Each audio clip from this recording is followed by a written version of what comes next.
Hello বন্ধুরা, আমি পায়েল। তোমাদের সকলকে আমার চ্যানেল অগ্নিশা সায়েন্স ক্লাসে স্বাগত। তোমরা যারা নতুন অবশ্যই আমার চ্যানেলকে সাবস্ক্রাইব করে নিও। ক্লাস 9 to 12 পড়ছো, মাধ্যমিক দেবে, উচ্চ মাধ্যমিক দেবে, সরকারি চাকরির জন্য প্রস্তুতি নিচ্ছ, নিটের জন্য প্রস্তুতি নিচ্ছ, নার্সিং এন্ট্রান্সের জন্য প্রস্তুতি নিচ্ছ, সকলেই আমার চ্যানেল থেকে উপকৃত হবে।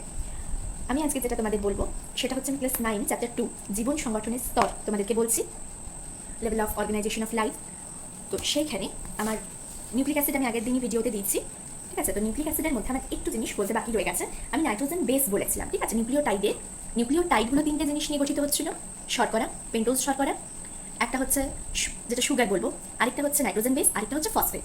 এবারে এই নিউক্লিওটাইডগুলোতে ফসফেট একটা যুক্ত না হয়ে তিনটে ফসফেট যুক্ত হয়। মানে ব্যাপারটা কি হবে, সুগারটা থাকবে পেন্টোজ সুগার, এটা 1 নম্বর, 2 নম্বর, 3 নম্বর, 4 নম্বর, এখানে CH2OH, এখানে একটা ফসফেট তো ছিলই, সাথে 1 নম্বরের সাথে আমাদের বেস ছিল N2 বেস নিউক্লিওটাইডে। তো এবারে এই যে নাইট্রোজেন বেস সুগার থাকবে, একটা ফসফেট যুক্ত না হয়ে তিনটে ফসফেট যুক্ত হতে পারে। এখানে একটা তো ছিল, আরো দুটো ফসফেট যুক্ত হতে পারে।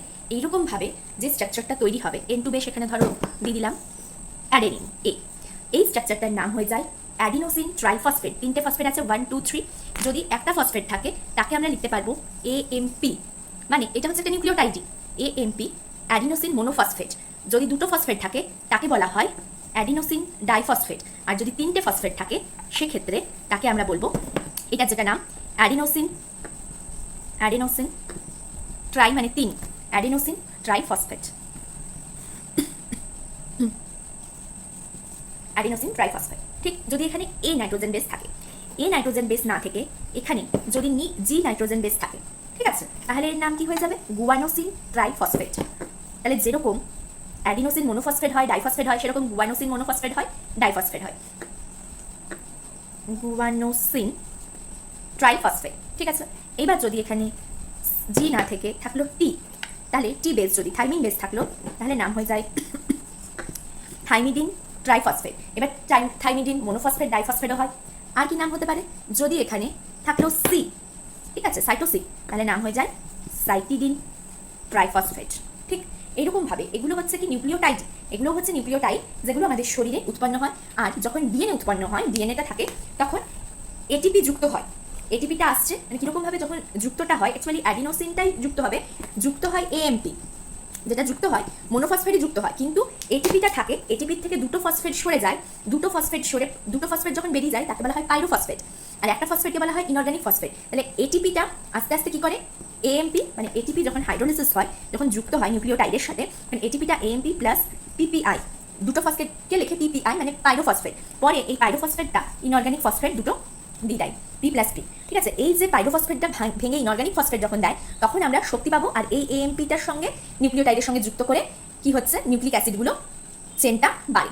একটার সাথে একটা যখন যুক্ত হয়, রিয়াকশন যখন হবে বন্ধনের, একটা বন্ধন ভাঙবে আরেকটা বন্ধন গড়বে। মানে আমরা দেখেছিলাম চেনে অনেকগুলো নাইট্রোজেন যুক্ত বেস নিউক্লিওটাইড যুক্ত হচ্ছিল। এবার সেই নিউক্লিওটাইডগুলো যখন যুক্ত হয় না, সবাই এরকম ট্রাইফসফেট হিসেবে থাকে, সেগুলো ভাঙছে, ভেঙে পড়ে এটিপিটা হচ্ছে কি শক্তিটা দেয়। এটিপিকে বলা হয় কোষে এনার্জি কারেন্সি।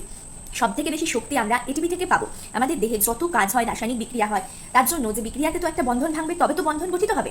বন্ধন ভাঙতেও কিন্তু শক্তির প্রয়োজন, যেটা কি হবে এটিপি আদ্র বিশ্লেষণ, মানে এটিপির সাথে যদি জলের বিক্রিয়া হয়, আমাদের শরীরে জল থাকে, সেই জলের বিক্রিয়াতে AMP তৈরি হয়, তারপরে PPI মানে এরকমভাবে প্রথমে ভাঙে, তারপরে এই পাইরোফসফেটটা দুটো ইনঅর্গানিক ফসফেটে ভেঙে আমাদের শক্তিটা উৎপন্ন করতে সাহায্য করছে, যার ফলে বন্ধনগুলো ভেঙে আবার নতুন বন্ধন সৃষ্টিতে সাহায্য হয়, আমরা নতুন বন্ধন তৈরির শক্তিটা পাই, রাসায়নিক বিক্রিয়া করবার শক্তিটা পাই। সেজন্য এটিপিকে বলা হয় কোষের এনার্জি কারেন্সি, ঠিক আছে, যাকে আমরা বলবো অ্যাডিনোসিন ট্রাইফসফেট। মানে কোষীয় শ্বসন যে হয়, কোষীয় শ্বসন যখন হবে, কোষীয় শ্বসন বলতে কি হচ্ছে না, যে সমস্ত গ্লুকোজ কার্বোহাইড্রেট যেগুলো আছে, কার্বোহাইড্রেটটাও কি হবে, কার্বোহাইড্রেটটাও ভেঙে পড়ে কি তৈরি হয়ে যাচ্ছে, কার্বোহাইড্রেটটা ভেঙে আমাদের কার্বন ডাইঅক্সাইড প্লাস জল উৎপন্ন করে শরীরে, ঠিক আছে। কার্বোহাইড্রেটটা ভেঙে কার্বন ডাইঅক্সাইড প্লাস জল আমরা উৎপন্ন করবো, যার ফলে কি হবে, কোষের যে আমাদের শরীরের কোষের পুষ্টি হচ্ছে, বৃদ্ধি হচ্ছে, তার জন্য অনেক রকম রিয়াকশন হয়, যেখানে কার্বোহাইড্রেটগুলো যখন ভাঙবে, ভেঙেও শক্তি উৎপন্ন হবে, নিয়ে CO2 প্লাস H2O আমরা পাবো, কোষীয় শ্বসন হবে। তারপরে আস্তে আস্তে আমরা কি করবো না, এখান থেকে এবারে যখন এই কার্বোহাইড্রেটগুলো ভাঙছে, একেবারে ভাঙে না, অনেকগুলো ধাপে ধাপে ধাপে রিয়াকশনগুলো হয়। কিছুক্ষণ পর তোমরা পড়বে, যখন কার্বোহাইড্রেট যেটা হবে সেটা গ্লাইকোলাইসিস পদ্ধতিতে, আমরা বলে দেখেছিলাম না, ইনসুলিন কি করছে, ইনসুলিন গ্লুকোজের পরিমাণ কমাতে গ্লাইকোলাইসিসটাকে বৃদ্ধি করে, আর কি করছে, গ্লাইকোজেন উৎপন্নটাকে বাড়িয়ে দেয়, এই দুটো কাজ করে। তো এই যে গ্লাইকোলাইসিসটা যে হয় একটা স্টেপে হয় না, সেখানে 10টা স্টেপ থাকে, বিভিন্ন উৎসেচক থাকছে, অনেকগুলো খনিজ মৌল যেগুলো সাহায্য করছে এই সমস্ত রিয়াকশনগুলো, এই সমস্ত রাসায়নিক বিক্রিয়াগুলোকে হতে। যে কোনো বিক্রিয়া আমাদের হতে গেলে শক্তির প্রয়োজন হয়, যে শক্তিটাকে দেয় এটিপির থেকে নির্গত হয়। ঠিক আছে, তো সেই জন্য আমরা কি বলবো, এটিপিটাকে এনার্জি কারেন্সি বলা হয়, এনার্জি কারেন্সি এটিপিকে বলা হচ্ছে। আবার এই যে এটিপিটা আছে, এটিপিটা সিনথেসিস কোথায় হয়, এটিপিটা সিনথেসিস হয় মাইটোকন্ড্রিয়া। কোষের মধ্যে একটা কোষ অঙ্গাণু হচ্ছে মাইটোকন্ড্রিয়া, আমরা এখনই কোষ অঙ্গাণু সম্পর্কে এই চ্যাপ্টারেই পড়বো। সেখানে মাইটোকন্ড্রিয়ার মধ্যে কিন্তু এটিপিটা সিনথেসিস হতে পারে, ঠিক, যেটা কি করছে মূলত সমস্ত শক্তি রাসায়নিক বিক্রিয়া জীবদেহে ঠিকঠাক চালানোর জন্য শক্তিটাকে দেয়। সেই জন্য এটিপিটা ভাঙছে, ভেঙে এটিপি তৈরি হয়, এএমপি তৈরি হয়, আস্তে আস্তে ভেঙে এরকমভাবেও এটিপি আর এএমপিও তৈরি করতে পারে। ঠিক আছে, তো এরপরে আমরা দেখব কি, যখন একটা এটিপি ভাঙবে, ভেঙে যে শক্তিটা আমরা পাবো সেটা হচ্ছে 7.3 কিলো ক্যালোরি শক্তি পাবো। একটা এটিপি ভাঙলে যে শক্তিটা নির্গত হয় সেটা 7.3 ক্যালোরি। অ্যাকচুয়ালি এটিপিটা ভাঙছে, তারপরে পাইরোফসফেটটা ভাঙে, তারপরে পাইরোফসফেটটা ভেঙে আবার দুটো ইনঅর্গানিক ফসফেট হয়। এই যে পাইরোফসফেটটা যেটা ভাঙে, সেখান থেকে আমরা সব থেকে বেশি এনার্জিটা পাই। এরকমভাবে অনেকগুলো স্টেপে বিক্রিয়াগুলো হয়, যেগুলোকে শক্তিটা, রাসায়নিক বিক্রিয়াগুলোকে হতে শক্তিটা যোগান দেয় এটিপি। এটিপিটা সিনথেসিস, তৈরি, সংশ্লেষ হতে পারে কোষের মধ্যে যে কোষীয় অঙ্গাণু আছে মাইটোকন্ড্রিয়া সেখানে, আর এটিপিকে এনার্জি কারেন্সি বলা হয়। আর আমরা কোষ যখন পড়বো এই কথাটাও দেখবো, মাইটোকন্ড্রিয়াকে কোষের শক্তিঘর বলা হয়। কেন না, মাইটোকন্ড্রিয়ায় এটিপিটা সংশ্লেষ হচ্ছে, আর এই যে এটিপি, এই এটিপিটা কি করছে, সমস্ত বিক্রিয়ার ক্ষেত্রে শক্তিটা দেয়, শক্তি সঞ্চিত থাকে এই এটিপির মধ্যে। ঠিক আছে, এই জিনিসটা আমার বলতে আমি ভুলে গেছিলাম আগের দিন নিউক্লিওটাইডে। তো এরকম এটিপি যেটা রয়েছে সেরকম জিটিপিও হয়, টিটিপিও হয়, সিটিপিও হয়, কিন্তু এটিপিটা মাইটোকন্ড্রিয়াও সংশ্লেষ করতে পারে।